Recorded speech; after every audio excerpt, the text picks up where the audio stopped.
Hello, hello. What's up, everybody? Good morning or good afternoon or some other time if you're watching later. But right now, we actually have a bunch of people watching live, which is so cool. So I see a whole bunch of posts already about where you're watching from. That's awesome. Just let me know if you can hear me and see me. I'm going to jump in. I've got a lot to share with you today. Took the weekend off, not off, but just the weekend off from live streaming. Did a bunch of preparation. Was actually working on the book registry for the Money Tree, which we have coming out very soon. I see Nikki Hajal is in the chat. He was actually working all night, so it appears has now arisen again to join us. So we're excited to share that with you at some point very soon. Should be in beta. Wow, let's see. So good to see you all. Good morning from Alberta, someone says. Vancouver Island, Philly, Winnipeg. Hey, I actually got up at 3 o'clock this morning to be on Breakfast Television Toronto. So that was a remote, of course. Like, I'm on the West Coast. So they're like, can you do 7 a.m., Eastern time? And I was like, okay. And of course, they have to do a test, beforehand. So all of that. So that was fun. I got up and did that, and I went back to bed for 2 hours. But now I'm back again. Topeka, Kansas, Indianapolis, Massachusetts. Yes, lots of places. You guys are amazing. Thanks for the little thumbs up on the hearing and seeing me. Fantastic. Okay, so if you have not joined before, welcome to everybody. I think we're going to have a lot of new folks this week. My name is Chris Guillebeau. This is all about finding opportunity in a time of uncertainty. I was supposed to be on a 40-city book tour, and instead I'm on a 0-city book tour, just like most people are going to, 0 cities during this time. But I wanted to have a chance to talk to people wherever they are, not just about the new book. I'm excited about the new book. It's getting out to the world. It's been out for 6 days now. But more broadly speaking, like, how are people responding during this time? What kind of changes are they making? How can we better ourselves so that we can come out of this whole experience better than we were before? So welcome, hit the thumbs up button. That would be awesome, just to say you like this video. And if you have not subscribed before, subscribe and click the bell, and then you'll get notifications whenever we do this live every weekday at 9 a.m. Pacific. All right, so going to start off with a question of the day. What is something you have found surprisingly enjoyable during the time of COVID-19? Now, if there's not something that you have found surprisingly enjoyable, that's okay. I just thought I would ask this because, of course, there are lots of things that are difficult and annoying and frustrating, to say the least. There may be things that are much worse than that, but obviously, like, a lot of our lifestyles and routines have been affected. I'm just curious if there's anything you found surprisingly enjoyable that you were like, I thought this was going to be awful, but there's this one part of it that's actually really interesting or good, or something that I didn't realize. So if you have an answer to that, feel free to pop it in the chat. I will share my answer as well in just a moment. First, while we're doing that, I'm going to tell you a bit about how this whole process works. We are kind of, building it together as we go. So most of my work, the best thing about it is, like, I bring something, but then the community brings something as well. And we're certainly seeing that here in the case of this new live series. So I'm going to come back to those comments in a minute. Feel free to keep posting those. So for our agenda, the text that we use is The Money Tree. This is my new book, as mentioned, a story about finding the fortune in your own backyard. I wanted to share some lessons and stories from the book as we go along. But again, my hope is to do it in a way that's kind of integrated and aligned with everything else that's happening. And aside from the book, nothing is for sale. This is not a commercial project. This is just a community, a chat. There's no membership site or course. Everything is going to be done here for free. And as I said, live. So hopefully you can watch later and still find it to be timeless if you're not part of the live stream. But then, as I said, you can participate and make it interactive. So that's our goal. And then every day, every weekday, we'll have a question of the day, like we just saw, a short lesson, and a daily challenge. And we're going to build this together as we go along. So let us see here if anybody had any answers. And feel free to jump in more as we go along. If you have questions, you can put them in at any time, and I will kind of cycle back and forth between what I'm sharing and what people are posting. If I miss your comment or question, it's just because I have a few things going on here. I always go back at the end of the stream and just read through everybody's comments and questions and such. And that kind of informs what I'm doing, the next day and the day after that. So thank you so much for participating. Let's see what people have said. I like this answer here from Carrie. She says, the quietness in the world. Isn't that weird? It's kind of weird and eerie and serene it's like serene and disturbing at the same time to me. I think I'm like, I don't know if I appreciate it or if I'm a little afraid of it, but maybe it's both. You know, maybe I'm like afraid of it because it's new, but it's something to appreciate. Anyway, thank you for that, Carrie. Stephanie says Animal Crossing. Yes, so many people are playing Animal Crossing. There's lots of memes and so many different conversations about that. Sean says writing, daily walks outside, family Zooms. Nikki, yeah, I've been doing that as well. It's been lots of fun. We actually had like a little family lunch, lunch / tea time virtually the other day. Finding new ways to exercise. Thanks, Renuka. Good to see you again, by the way. Fewer crowds, free entertainment available, seeing people walking with their kids, daily walks with the dog, started writing a book. Good job, Josh. That's cool. Let us know how things go with that. Simple living, and wow, lots of other great answers here. Fantastic. The clearness of the skies. Amazing.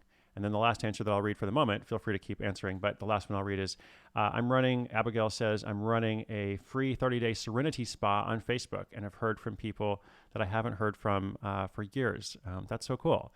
And by the way, for everybody who has projects that you are starting, feel free to share them, and we're going to talk about them. As things go by, this week in particular, I'm going to start doing some website critiques, just kind of looking at different projects, perhaps offering a couple of comments and suggestions, which you can then ignore if you want, but it's your project. Still, I would love to hear what people are doing so we can share them more with the community. I'll also be sharing some of these things on Side Hustle School as well, my daily podcast, and then some things from Side Hustle School here. But they're different experiences, so you can experience them however you would like. Let's see, what was I going to say? My answer is, what have I found surprisingly enjoyable? Well, I'm enjoying this, but it's not too surprising. Like I kind of expected it would be fun. It would be fun and challenging and good for me, but just, all the things. But I think also I have been surprised at how, what's the opposite of frantic, how unhurried I have been over the past week with my new book out, because every other time, all 6 other books that I've done, I have been on the road and going to like 5 different cities in a week and like speaking in different venues and then like going to a different hotel. And I like that. I'm still comfortable with that. But I've had to adjust, and I'm actually like, this is fun too. I'm not terribly behind on 1,000 different things.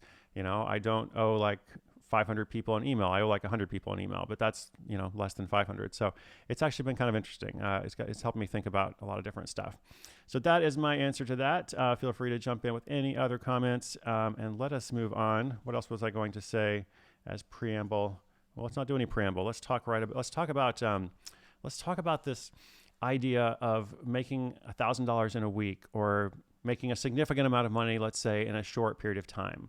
So in the book, for those of you who read the book, there's a protagonist named Jake Aarons.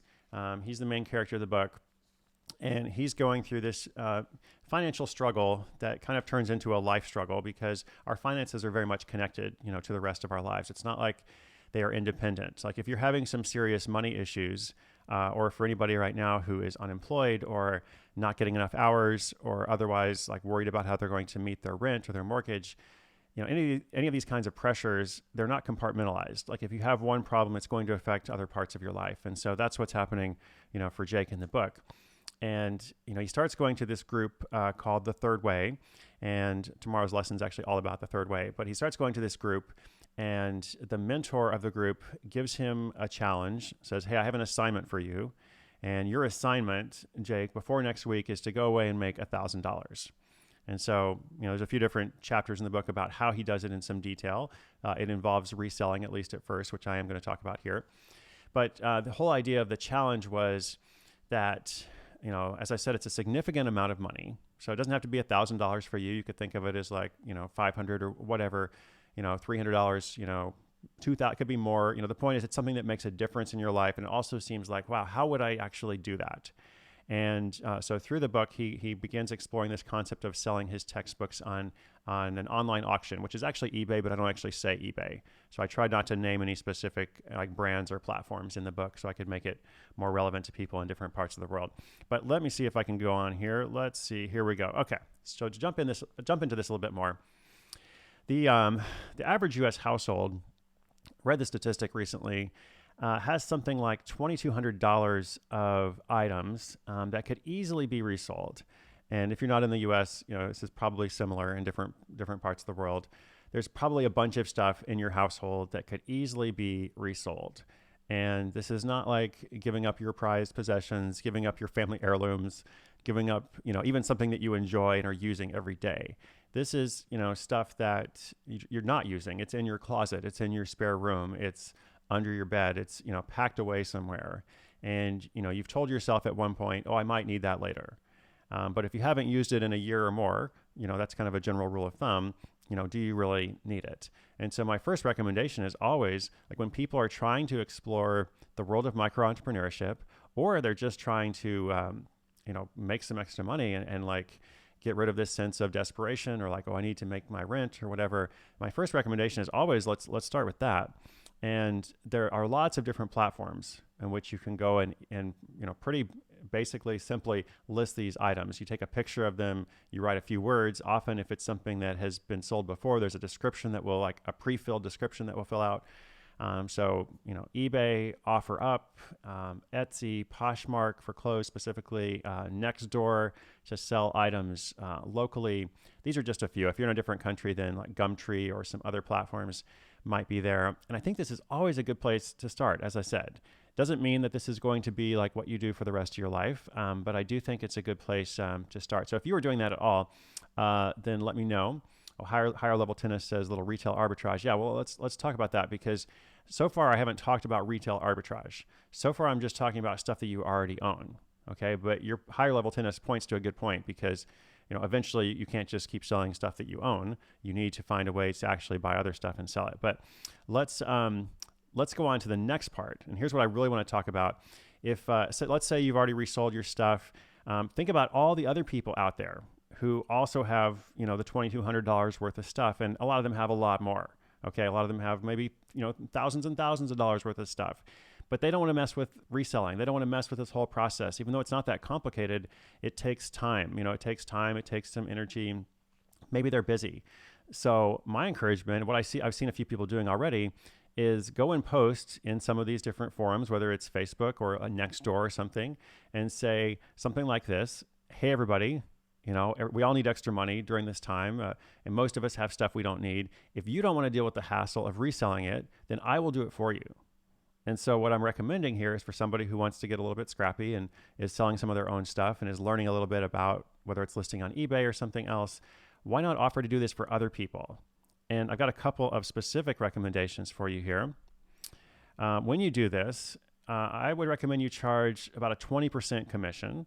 That's a good amount. So if you're selling, $100, something that's $100, you're going to get $20. It's a good amount for you, but it's not so much that it might cause somebody to be like, oh, I don't want to do that. The point is you are saving them this hassle.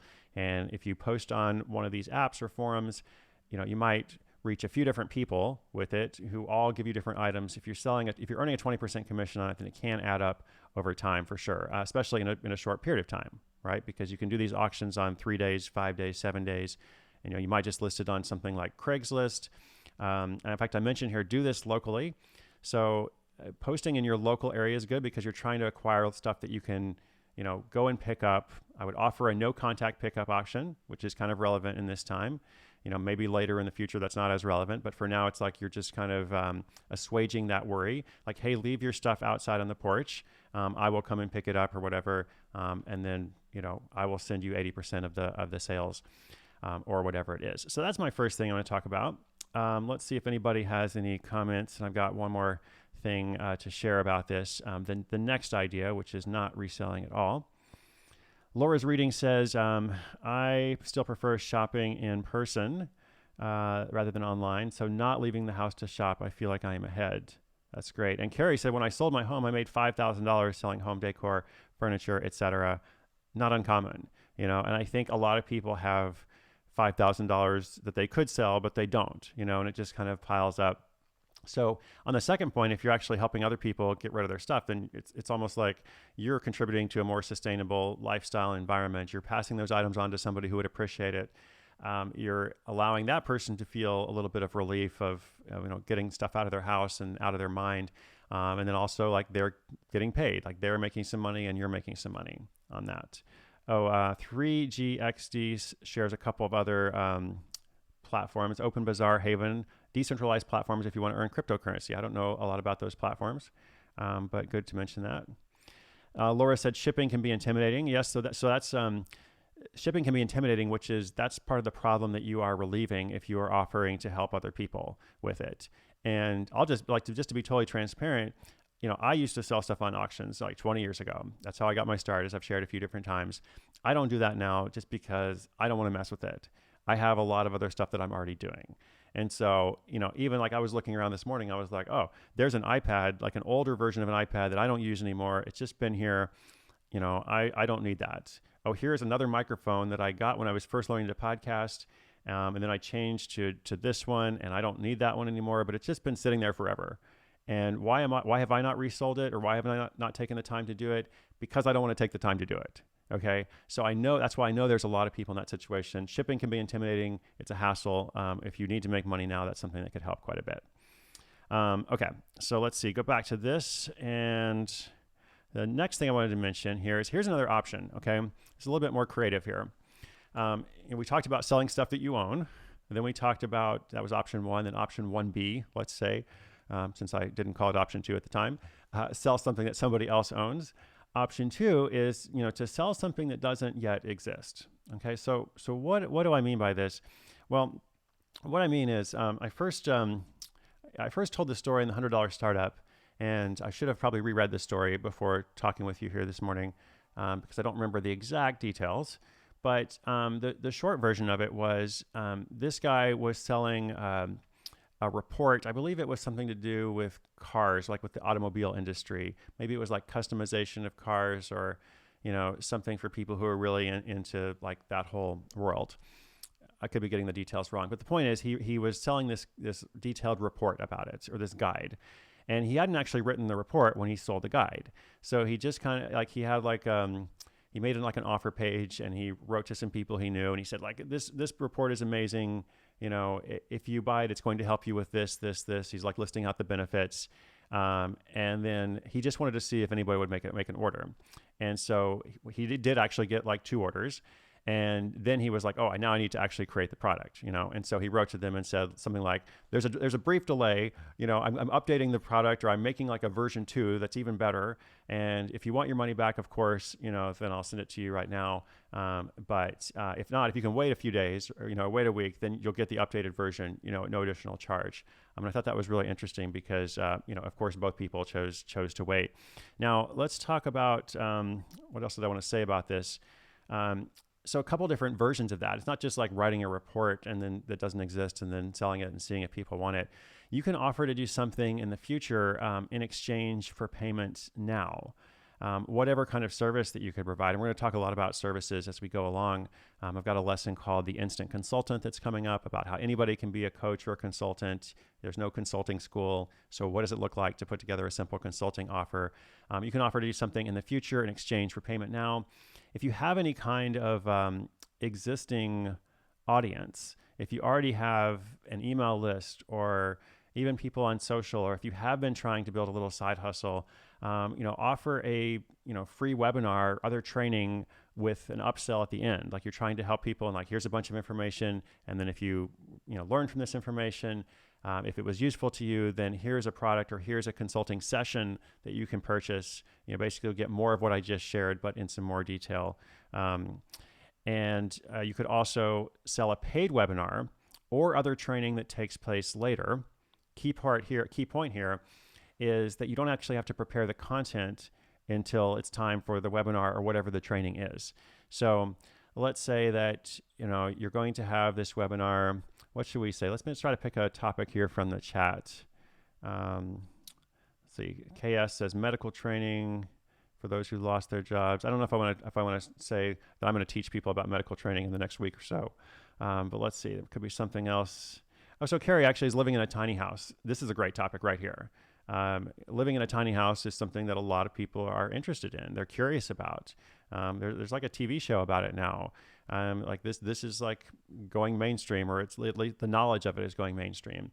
So Carrie, let's say, is going to develop this training, Tiny House 101, right? She'll have a better title than that, but Tiny House 101, everything you need to know about tiny house life, or, maybe let's make it really specific, how to build or how to assemble a tiny house for, whatever the dollar amount is, like whatever it should be that's like less than you think, basically, like whatever people think it should cost. Well, here's a cost that's actually much lower. Here's how to assemble, a working tiny house for $10,000 or $5,000, or, I don't know the exact dollar amount.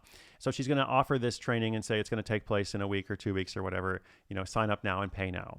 So if you get enough people to sign up, then you have actually, made money. You have improved your cash flow situation. You still have the question of the deliverable, right? You still actually have to like put together that webinar, but the point is like you have made that money now. You're getting paid now for something that you do later. And then my last little note was like, if $1,000 feels intimidating, then break it down. What could you do for $100 and then get, 10 people to pay for it? Or if it's $500 that you're trying to make, how could you find 5 people, that would pay $100 for something? So those are some of my thoughts, my little brainstorm as I was thinking through, what would people do if they need to do this right now? I came up with some other ideas as well that are kind of on my like back burner list. Maybe I'll come to tomorrow, but I thought I would throw those ideas out first. You've got everything in a reselling category: sell something you own, sell something other people own. And then you've got sell something that doesn't yet exist, which could be in the form of a training, or it could be, a product like that ebook or the guide, the report that I talked about, or it could be something totally different. So would be curious to know, because last week I asked you the question, what would you do, if you had to make $1,000 in a short period of time? Got some good answers, but I also had a lot of people that were like, I would need to think about that a little bit. So just curious if anybody who's watching now, who was watching last week, or who has just joined in today, that's cool. Everybody's welcome. Do you have any other ideas, any other thoughts about how you would make a significant amount of money in a short period of time? I'm going to catch up a little bit here on the chat. Let me know if you have any questions. And then if not, in a moment or two, I will do the daily challenge, issue you a little bit of a challenge. You can probably guess what it might be, at least a variation of it. And then we will prepare to move on with the rest of our morning or afternoon. Let's see here. Abigail says, any suggestions on how to sell over 2,000 diet and cookbooks in mint condition? That's a lot of diet and cookbooks. Wow. How to sell over 2,000 of them. So I think the decision that you're facing is, do I sell these as a set, in bulk, or do I sell them individually, right? And so to sell them as a set, you have to find somebody who wants 2,000 diet and cookbooks. Most likely that would be some other seller. Most likely that would be, some bookstore or someone who wants to then resell them individually or parcel them out in like little packages or something like that. That's one path. The other path is, one by one, selling them on Amazon, other platforms like that. If anybody else has suggestions, jump in there. I tend to think I guess it would depend on what's the average cost. Like if you look at used books that are selling, like used diet cookbooks, some of the same titles, what are they selling for? And if they're selling for, I don't know, more than $10 each or something, then to me it might be worth like selling them one by one, or maybe like a little, here's 10 diet cookbooks that all have a theme or something together. If you're trying to sell the whole set, then obviously that's going to be a much, much lower cost, per title, because the only person who would buy it, I would imagine, would be somebody who's going to try to do what I just mentioned in terms of selling them individually. And Sarah mentioned, yes, used bookstores, good second option instead of selling online. Sean, would you draw up an agreement for your customers for that local resale item detailing? Yes, I would. And I would make it very simple. It doesn't need to be a complicated contract. It could be a very simple terms. Here's what I'm going to do. Here's what you're going to do. Here's the, here's the percentage. You're going to get this percentage. I'm going to get this percentage. If there's any fees that I'm taking out or something, then I would do that, but I would keep it really simple. I feel like people are often hindered when they're thinking about contracts for something like this. And this is a very basic, kind of good faith agreement. So if you're going to go into business and make this your primary business, then you probably need to get more serious about it. But I think I would just have a very, very simple, one-page agreement. I've done those before in Google Docs, just like shared a Google Doc, and here's what we're agreeing to. Okay. You can also do it in an email. It doesn't need to be complicated. David said he would definitely start by selling stuff around the house and go from there. Stephanie, I did freelance PR / copywriting full-time for a couple of years, so I could probably do that again. They're trying to figure out something I can do for a side hustle that's not the same as my PR day job. Yes, two good points. So the good points there is like, one, look to the existing skills that you have. Like, what have you done in the past? Could you revive that? Could you go back to that in a different way? Is there something different about the environment, the world that we're in now, that is more conducive to something you've done in the past than it is to something that you're doing now? But I also like her point about how, she's trying to actually find something that not just doing the same thing for her side hustle that she does for her day job, which I always think is good advice. I think most people tend to burn out if they do the same thing for their side hustle that they do for their day job. So that's great. Social media course, KS, a couple of other ideas and comments and such here. Here's a question from Experience Addict. Is creating a virtual assistant business a good service to start? Thinking of doing remote admin and event planning for companies. Well, is it a good business or not? It's hard to say like yes or no, but people need virtual assistant services for sure. Anything you can do to maybe provide a specific service, a specific one of those, like here's what I'm actually going to do as part of that process is good, just because the world of virtual assistants is kind of like, I don't know, the world of like designers. Okay, like there are millions of designers. What do you design? What do you specialize in? Like, who are the people you're trying to help? What's the main benefit you provide? Or coaches, the same kind of thing. Lots of coaches that are making a really, good impact on people, like making a good living for themselves. Then there's a lot of coaches that are really, really struggling because their offer is not specific enough, and people don't know, like, why should I actually hire you? So virtual assistant can be a good direction to go down, but I think it's good to like, okay, am I helping specifically with this particular database function?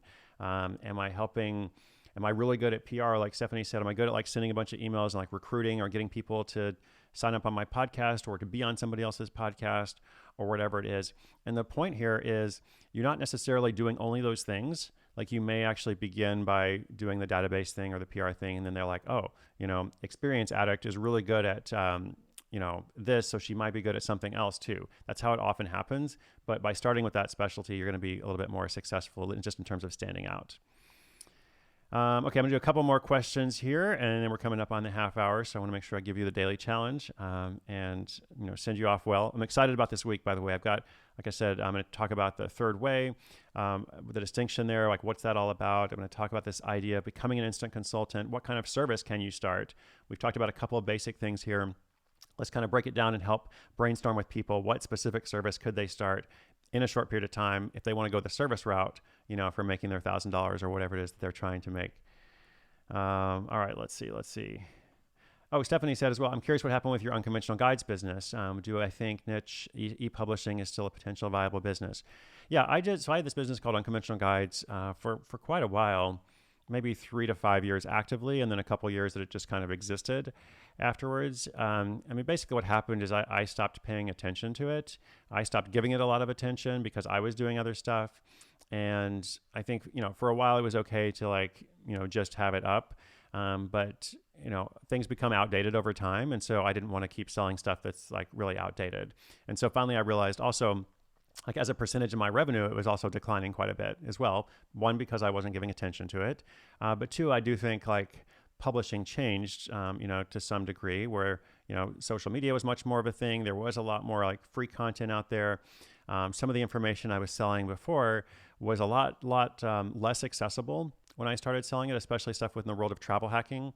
And then like more and more blogs were cropping up. There were lots of other sources of filtering that information that didn't exist when I started. So I think that's part of the change in which I was like, okay, I don't want to keep investing in this. I want to change and invest in something else. As for the part about, do I think e-publishing is still a potential viable business? I think absolutely. People are still doing this in different ways. For me, it was just a question of adapting. But I know some people that are still doing tremendously well, selling multimedia products and courses and ebooks and such like that. So we can still talk about that in more detail in a future episode. I wouldn't write off e-publishing. I'm still doing e-publishing now, just in a different way, right? I've just kind of evolved like the format and the platform and such. But sharing content, sharing knowledge will always be valuable. Okay, today I have a daily challenge. Well, I guess we always do. And I'm not going to tell you to go and make $1,000, tomorrow. If you want to, that's awesome. Please come back and report that if you do. But I would really like to encourage you, because this is all about taking action, right? Like if you listen to Side Hustle School, it's like, inspiration is good, but inspiration with action is better. My hope is always that people will read one of my books or listen to the podcast or whatever, or now this video series, then they go away and actually take action on it. And they come back and say, oh, I did this thing. Okay. So my challenge is to do something that brings in at least $50 in income. For a lot of people, that could be like listing something for sale, that's in their home or their apartment on one of these platforms that we've talked about, but it could be something else. In fact, I would love it if somebody could surprise all of us and say, actually, I did something you didn't even talk about, and this was better. So then we can come back and report on that. So that is the daily challenge. And let's see, before we wrap up, I want to share the creed with you. Whoa, there we go. Sorry. It's all on one screen. Okay. Still working on this, but I'm improving, as you were seeing. The creed, here's what it's all about. With uncertainty comes opportunity. I do believe that a lot of people are going to see so many shifts and changes come out of this time. Nobody will care as much as you do. You have to look after yourself. By looking after yourself, you're going to be able to care for others as well. You're going to be able to do a better job as a person all around. And then also, you can do more than you think. I want you to know through all these different examples and possibilities and such that there's other stuff that we haven't even talked about or looked at. I've done 1,200 episodes of Side Hustle School. I think actually 1,200 is this week. I think today is 1199 if I'm not mistaken. But 1,200 episodes. I keep finding stories and different stuff that people are doing. So I know that there are more alternatives out there. And hopefully somebody watching will discover a new one. So I really do believe, as you take these steps toward action, as you take the steps toward what am I going to do to create more freedom for myself? How am I going to, build that financial security, even in a time that's challenging and difficult and insane in lots of ways? I will be able to come out of it and look back and say, yes, that time was whatever adjective you want to apply to it. But at the same time, I also was able to learn something about myself and apply something. So that is always my goal. Thank you again for watching. We're going to be doing this every single weekday, 9 a.m. Pacific, 12 p.m. Eastern. I'm just looking briefly at the chat. I see a couple of questions there. Let's see. I will come back to some of these as I go along. Let me know if you have something really quick to say. Tom says, where can I get a hard copy of the Third Way Manifesto? I bought the Audible version of the Money Tree. So in the print version, there's this manifesto. I believe it's pretty early on when Jake first goes to the Third Way group. Yes, here it is. It's on page 50 and 51 if you have the print book. And what we're going to do is make a little PDF of this for those who have the audiobook. And obviously you heard the manifesto, but you want to get a copy of it, which I understand. So we will make a little PDF and then put it up on the website, moneytreebook.com. And that's also where the book registry is going to be very soon, where people can register if they have financial need to receive a free copy of the book, and anybody else can be a book donor using this really cool technology to kind of connect people. So I'm looking forward to sharing that with you soon as well. Thank you so much, everybody, for watching. Feel free to share this with anybody else. Give a thumbs up if you have not already, and have a wonderful day. I hope to see you again tomorrow. Thanks, everyone.